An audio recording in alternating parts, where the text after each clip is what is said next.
Father, again, we just come into your presence, thankful for this body that we can enjoy each other's company each day as we come into your house to remember you, and bless us in that way. We pray for all the mothers that are here and that you would encourage them this day and bless them and their families and have a wonderful time together.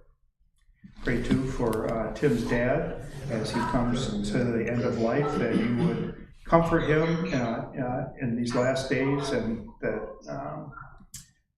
his end of days would be painless if that's your will, and just receive him into your glory when your time is right.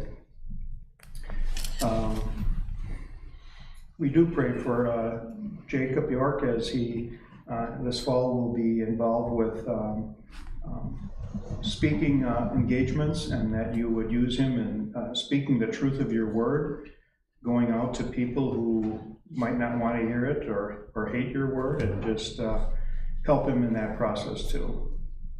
So now as we look at your word and remember what we heard in the sermon, that you would bless our time together now. Amen. Amen. Pastor, I'd just like to say this morning's service, I think, would have been enhanced if you had done flannel graph.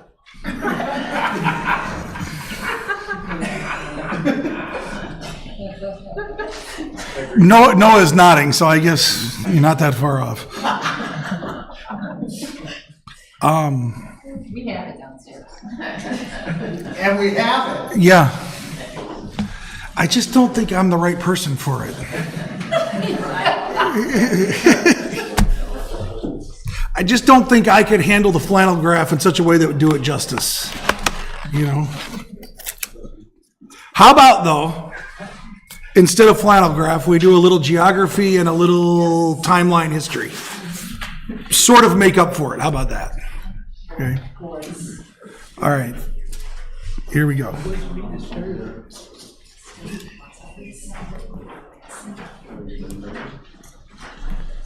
Wait, should I just connect here? Are you doing audio? No video. You're doing a video with audio? There's no video. It's just pictures. No. Okay, I'm connected to you then. What?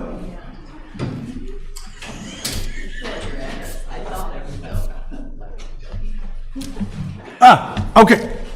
Cool. All right, I just wanted to do a little geography here just so you can kind of get an understanding of where we're talking about. Actually, let me do it this way so I can mark on here.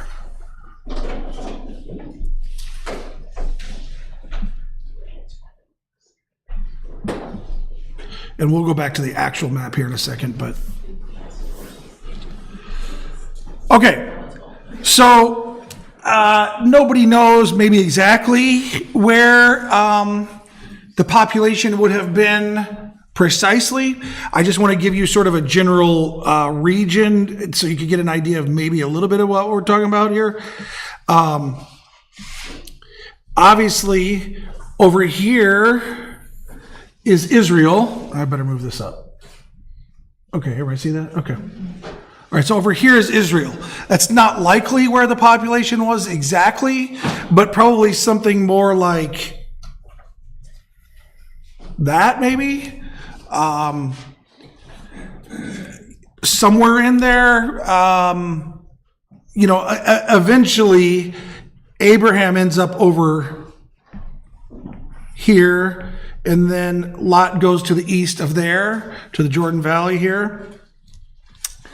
But just to give you an idea geographically where we're talking about today, I'll do this one in blue, all the way over here in this town. Everybody see that? That is where most people believe the ancient city of Babel was. It's called Hila or Al-Hila. It's in Iraq. It's all the way over there. So you can see this is the eastward move that we're talking about today. Okay. Now let me go back to the map here just so you get an idea. Okay, so here's the blow up of that part of the world. Well, that's not going to work because I'm not going to know where it is.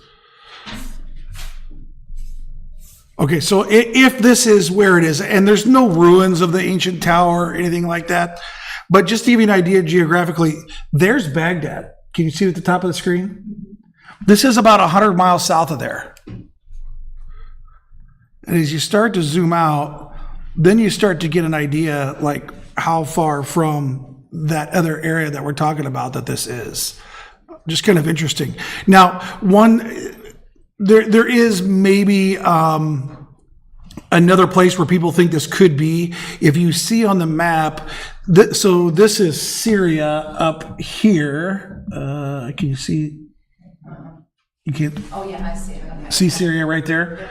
Okay, so the river, obviously, because the people believe it's in a plain on the river. So can you just look and see on the map? You can see how green it is there around Al-Hala? Because that's a plain there near the river. It's a river valley. Okay, so the other place where they say this could be is possibly up here in this area, this green area where the rivers come together up here in Syria. Okay, most people think it's down here. Nobody knows for sure. Just kind of interesting to see the eastward geography of this and then the spreading out of the peoples as this happened. People migrated to the east, it says, until this took place. Okay. Do we know where the mountains of Ararat are? Turkey. Yeah. Turkey? Turkey, Okay, which is up here. because that's where the ark dropped him off. Correct.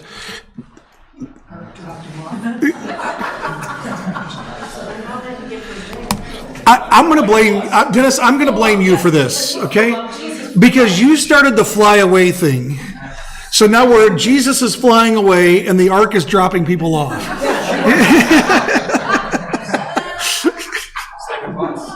It's like a bus, is right, it's how it sounds. It's the metro.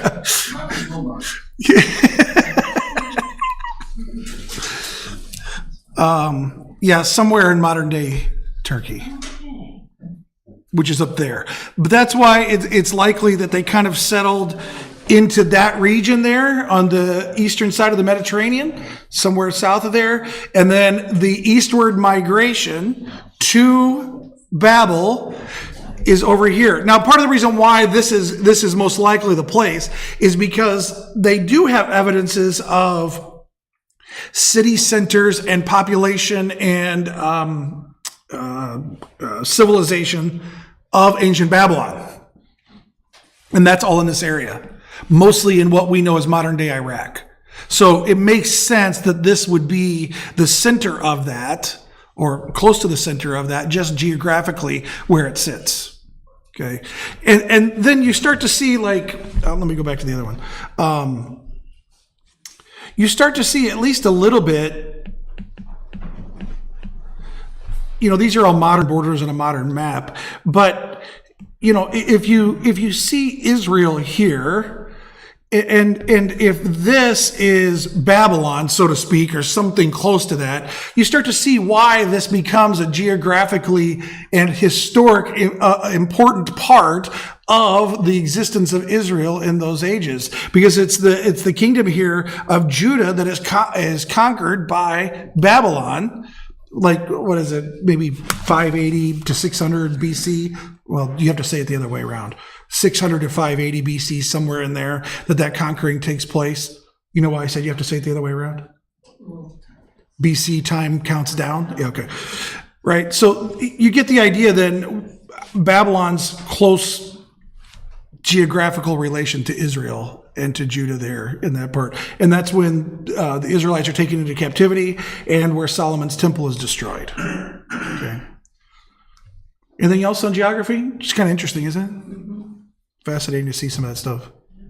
Yes, Dennis? Whatever you're going to say, it cannot involve flying away.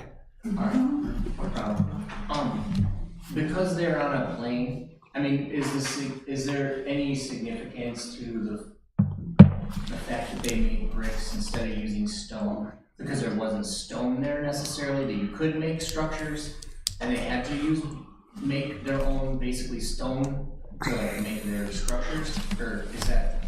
I don't want to turn the whole story into some allegory and this whole big thing, okay? But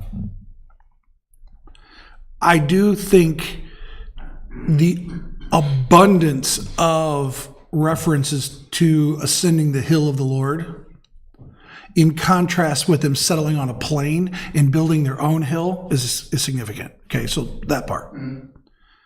But the other part is the bricks, and burn them thoroughly, and they have bricks for their stones and bitumen for their mortar, probably very, very plainly it indicates that they had their own technology, meaning they could, like, I sound like Marx now, they control the means of production, right? Like,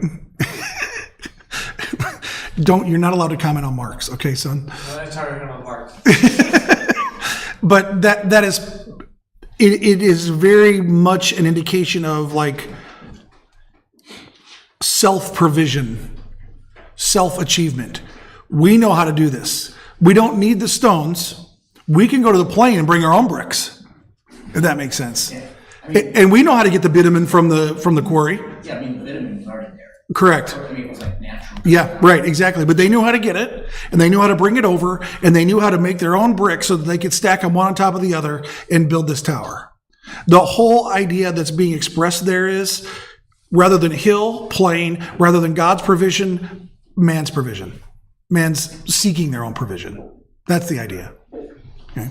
Perhaps a dumber explanation also could be at this point. If there was a dumber one, I probably would have given it already. No, I was going to give it now. Okay. The dumber explanation is that at this point, we don't know because, so we don't really know what was going on before Babel, but there was not a lot of stone cutting going on. Samaria didn't do stone cutting because it was really hard. Yeah. Making bricks was not that hard. That's why like the Egyptians mainly built everything out of stuff that they made rather than cutting stone. Same goes for Samaria. You don't really have stone cutting until you get to the Greeks. And that was considered like one of their like big marvels, was that they would cut these giant stone pillars.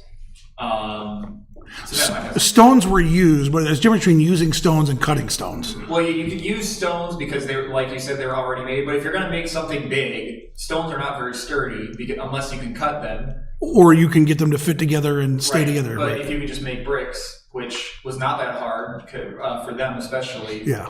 Um, Again, this is about technology Right. that they had to do their own thing.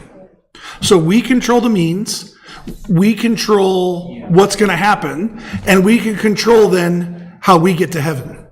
That's the whole idea. Yeah, I mean, I was reading something actually this week about the ziggurat and what it actually meant for ancient people, which is it was a holy mountain which they made, and they were basically calling down a god to it. So it's just like what you said in the service. It's like they're the ones in control of God. They call him down to their That's what it mountain, is. and then Yep. they interact, and that's wrong. Like Yeah. you don't summon God. God Yeah. summons you. You go to his mountain. You don't make a mountain. Yeah. And so that whole purpose of the ziggurat was to bring a god down. Yeah. Yep. And in this case, it's we're going to build up to him Right. on our I mean, own. was it what were they really? Do we know they're actually trying to call down Yahweh? Because They weren't trying to call him down. right, They were trying to build the tower into the heavens right on their own. to oppose him, because I mean the whole mandate of even spreading out all across the earth, they were denying that. Yeah, they were denying that. But that's the whole part about that where it says to make a name for ourselves. Yeah. That part is subtle, but that part is you have to understand that part as being we are going to be great as God is. That's the whole idea. That's the idea of self-salvation, right? That is in some sense what you see it practically today is when people, even in charismatic theology say like we're little gods. It's the same idea that we will have a great name because we've built ourselves up to heaven where God is. That's the idea then. Yeah. So it's not really calling God down. It's not bringing God down to their level. It's saying we're going to raise ourselves through our own means and our own preservation to the level that God is. Yeah. Same as Satan. Same as Satan. That's true. I thought that there was a depiction of a sun god on the top of the Tower of Babel that they were worshiping the sun god rain, and that's why they built it, it wasn't necessary. So that is an interesting part that I did not want to bring up in the sermon, but we can bring it up now, is there are a lot of connections to this to a Mesopotamian, depends on who you ask, whether, they call it myths or they call it legends or they call it ancient stories. But yeah, I mean, if you connect the pieces from, I don't know if secular is the right word, but outside of biblical historical accounts of this, which we only have the one, the Mesopotamian accounts of this would show them worshiping the sun, worshiping the gods of the sun, that kind of thing.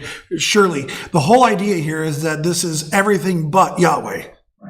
Everything but Yahweh.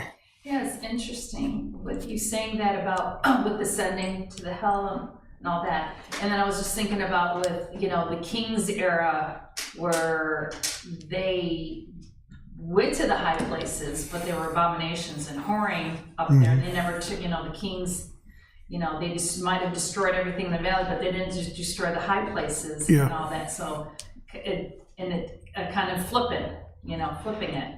Interesting. Well, what you see, though, with the thread through all of that, is men always desiring the high places that belong to God. In all of those things, you see the overflow of human pride. And in every sense, men will seek the power, the position, the fame, the notoriety, and the overall authority that God alone holds. And Babel is a sure sign of that. Yeah. Yes, Joseph. For curiosity, do you know when the languages God did that to make they has to speak different languages? Yeah. All the little languages we're speaking today, even my Geo language in Liberia Was that given then? Yeah, or this came in the process, small. Well, let me just say, I'm sure whatever I'm going to say, somebody's going to have a different answer for, so I'll be careful about it, okay? I'll say this. There's no question there were languages instantly, and there's no question that the development of language and the spreading out of that was also a process. Because here's the thing, you can't read the last part, 7, 8, and 9 of our text, where God literally lays out this curse of separation and confusion. You can't read that without and say, well, okay, but then he took 1,000 years to spread it out. I don't think so. Like, he spread them and he confused them as he did it. Of course. Right? It is a judgment passed by God. At the same time, just think about today, Joseph, like, I don't know exactly the language that you speak in your native country, but like, for example, when I learned Spanish, one of the things that you learn is that Spanish is very closely related to French and to Portuguese. There are derivatives of languages where languages change. English that we speak, has sort of Germanic, threads to it coming out of Europe and, the way language has changed over the years. So to say that the spreading out of the people then was a process and the changing of the languages was a process, I think all of that's true, but I also think some of it happened instantly as well. Does that make sense? That's probably the most diplomatic answer I could give, because it was both answers. Anything else on the geography? I want to show you one other thing here, which I think is fascinating. Okay, ready, Kurt? I got to see if I can find it here. Hold on. Forgot to transfer it.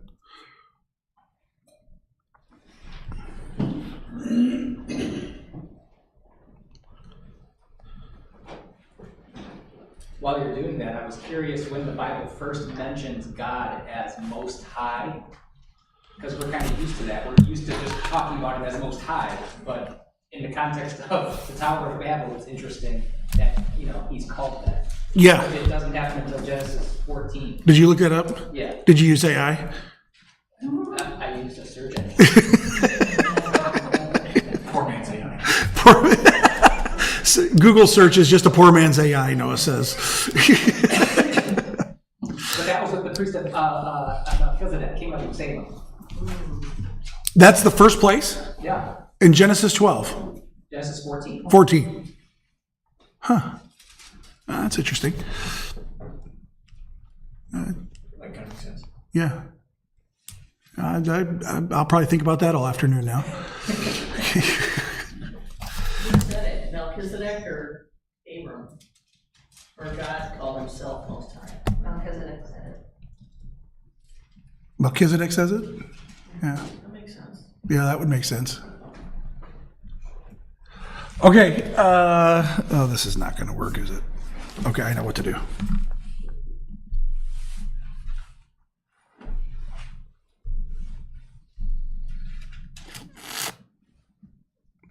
Oh, I did save it earlier. Wow.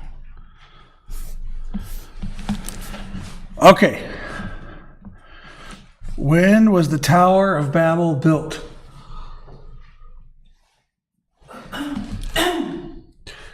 Okay, I'll try to zoom in on some of this stuff. Okay, so from creation of the world until the flood. What? Looks like the Tower of Pisa, so it's still skipping. That's not what it really looked like.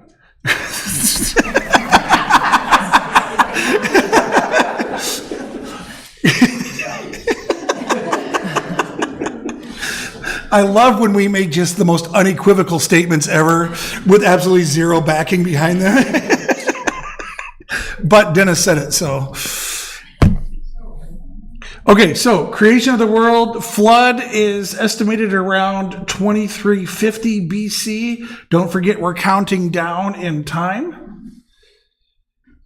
And so you go along the timeline here. So from the flood to Abraham is like 350 years, and somewhere, you notice it says it right there, the Tower of Babel was built sometime between the time of the flood and between Abraham. Now, I think this graphic pretty much just splits the difference, more or less. Whether that's exactly accurate or not, I'm sure there's probably plenty of debate about that. But somewhere there around 2120 BC. Now, all that's interesting, I think, especially when then you lay the descendants of Adam through this and do a timeline on this. Is it not big enough, Ann?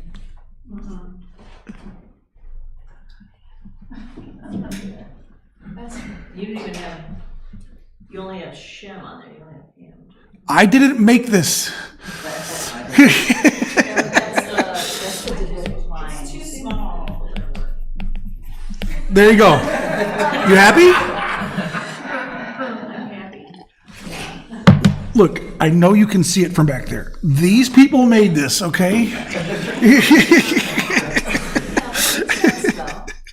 the Davidic line. It makes sense.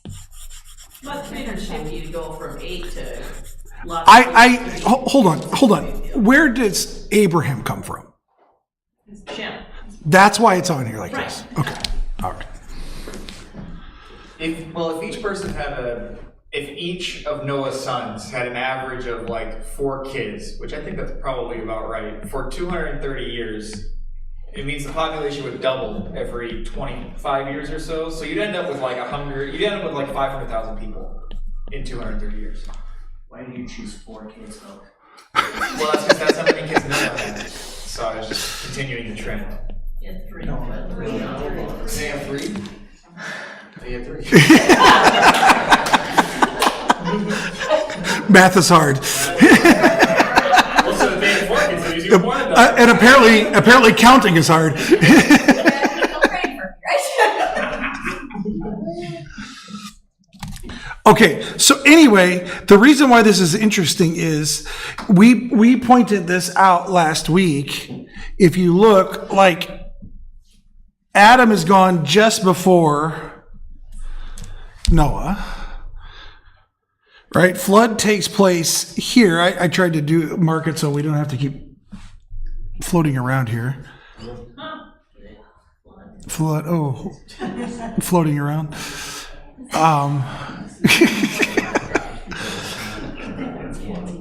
But anyway, you get an idea of who's around and when, during these events. What's the number in the parenthesis next to that? That's the number of years they lived, Okay. which does sort of make you feel bad for Methuselah, doesn't it? Like, anybody here want to live 969 years? I do.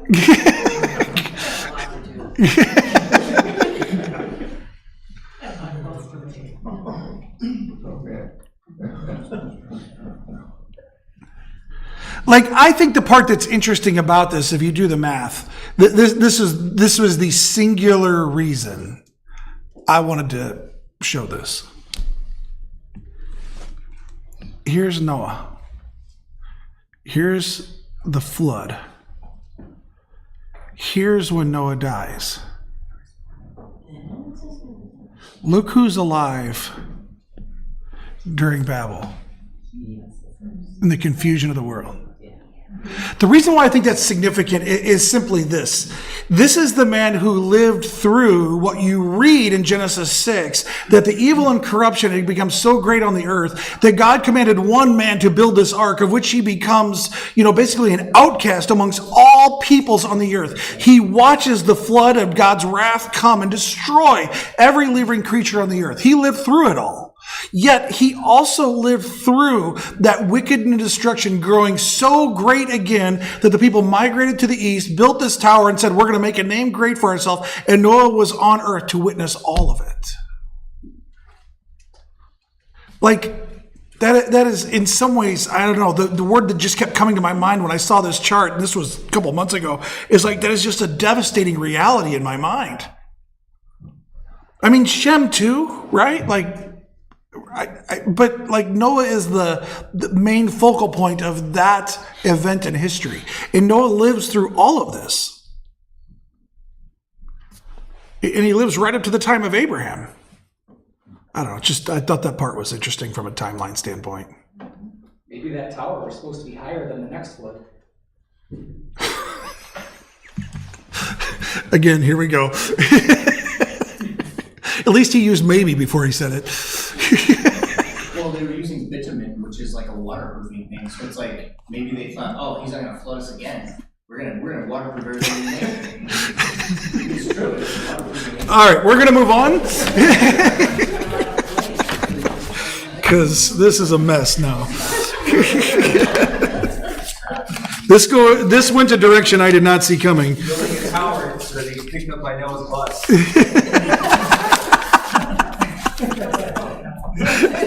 Well, but it dropped people off apparently.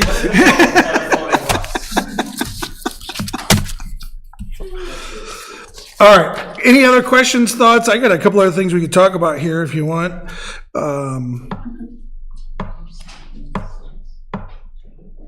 I want to say something else about Babel and then Babylon that I do think is important. It's hard to convey this without using too many words in a sermon. It doesn't seem that the Babylon described in the book of Revelation, verses chapter 17 and 18, is to be understood as a one-for-one. That Babylon is exactly the Babylon that would have existed in these historic times.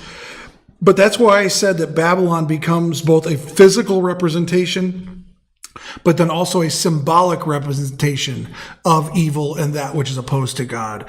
And when you read Revelation 17 and 18, I think there's allusions to what took place in a literal sense, physical sense, but also allusions to it in the sense of just the idea that Babylon is representative of all that is evil upon the earth, opposed to God himself. Yeah. Is that because in Revelation it's referred to as mystery Babylon? Yeah, I mean, it even says that in the part that I read, right? That revealed this mystery. It's not necessarily a geographic Babylon. It's a mystery. Right. It is like the embodiment of Babylon. Yeah, it says there that all the nations have joined together with Babylon against God, basically, is the way that's saying. All the nations joined together with Babylon against our Lord. Is that simply a figurative statement? I'm not sure that's exactly. It's like a godless, Yes. Antichrist Yes. spirit. Yes. Which is gluing it all together. Agreed. Tom? It's not just figurative. If you look at all of the transactions that took place, everybody selling, buying and selling, and the boats that were going there, the way that's described doesn't give it the idea in my mind as something figurative. It gives it more of a concrete place with all the transactions that are happening. So, just lest we be unclear here, are you saying it's only literal? Not necessarily. Okay, that's my whole point. That's what I want to say. It can't only be figurative. It can't only be literal. It has to be understood as both to some degree, right? Yeah. What time is it? Oh, this is going to be awesome. I'm going to drop this bomb. I'm going to get everybody arguing about it. Then we're going to wrap up and leave. Happy Mother's Day. Yeah. There is something to be said from this text about our understanding of cities versus suburban versus rural living and how we understand it in the context of human nature. And I want to say this in a couple of ways. One, cities are more or less pooled sin. The greater the population located in one place, the greater the opportunity for sin to be incubated, grown, developed, and lived out. You'll never find a more wretched hive of scum and villainy. He's quoting Star Wars, if you don't know.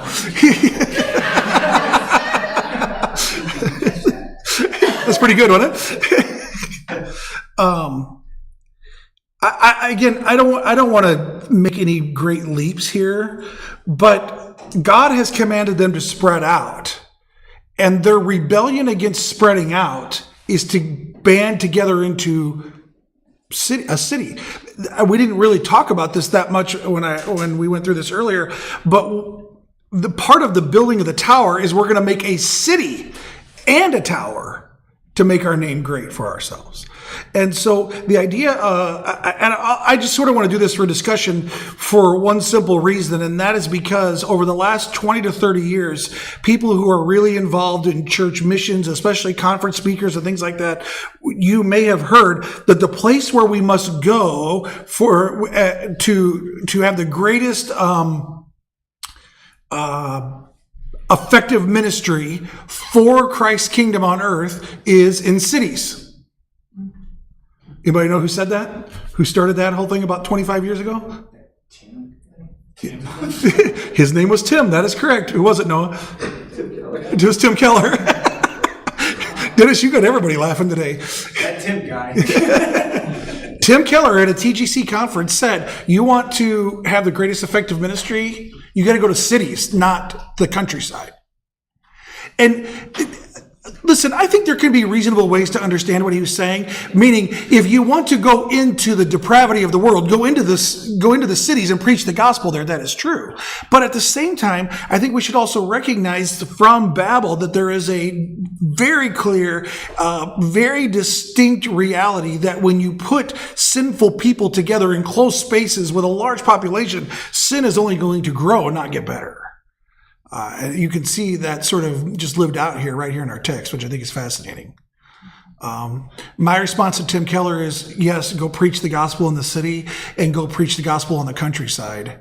Go preach it on the road where there's 2 people and go preach it from the building top where there's 2 million. It doesn't make any difference.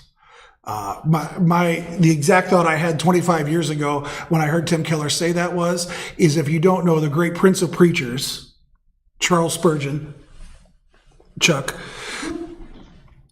was saved in a little country Methodist church on the side of the road in a snowstorm where the guy who got up to preached because the preacher couldn't make it because the snow was so bad, and this guy in overalls stood up to preach, and Spurgeon was saved. And so you don't have to go to cities to have the greatest effect for God. You go to where God provides for you to go and you preach the gospel there.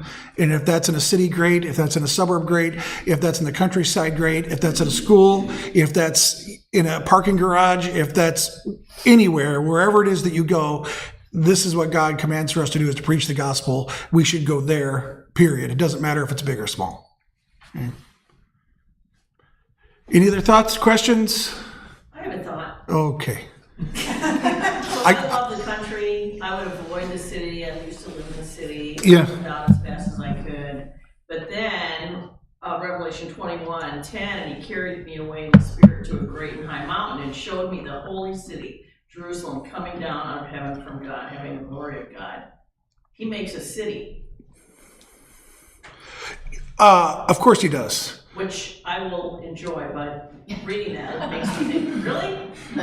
She will enjoy but not be happy about it. Maybe we could get you a cottage adjacent to the city of God.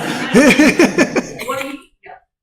I'm sure there'll be a lake there. We could get you one near that too.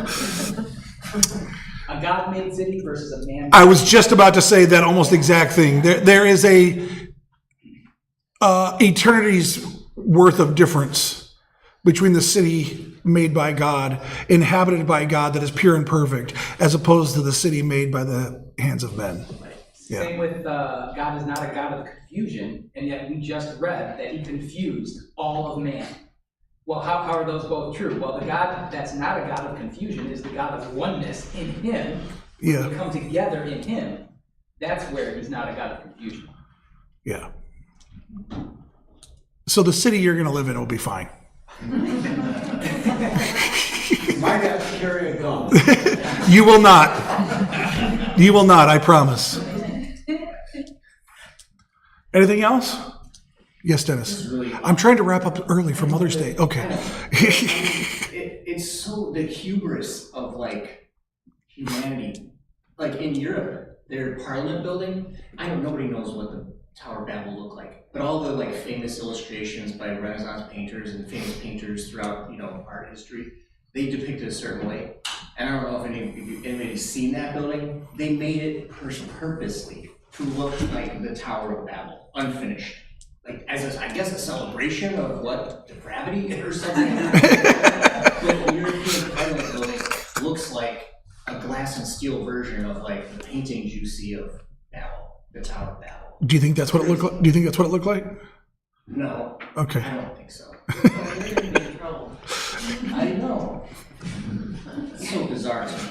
It's like the arrogance Yeah. in the face of God. Yeah. But he won't be mocked. Yeah. He will deal with it. What's interesting though is what I thought you were going to say is not what you said, which is you said the arrogance in the face of God because of the building they're building now. Yeah. But take what you said. Could you not say that about Genesis 11?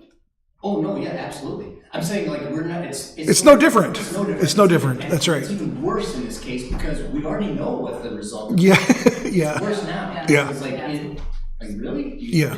You tried this once Yeah. and you received a curse of confusion and now you're doing it again. Yeah. Yeah. Anything else? No? Good. All right. All right. Well, we're going to break a few minutes early here. I know everybody probably has plans or some semblance of plans. At least I hope so. We have plans. Yes, we do. I planned them. Jacob is doing it right. We hope. He's not. There's no, well, there is a plan B, but it involves me running home real quick. All right, Tom, you want to pray for us and then we'll depart here? Okay. Father, thank you again that we could be together and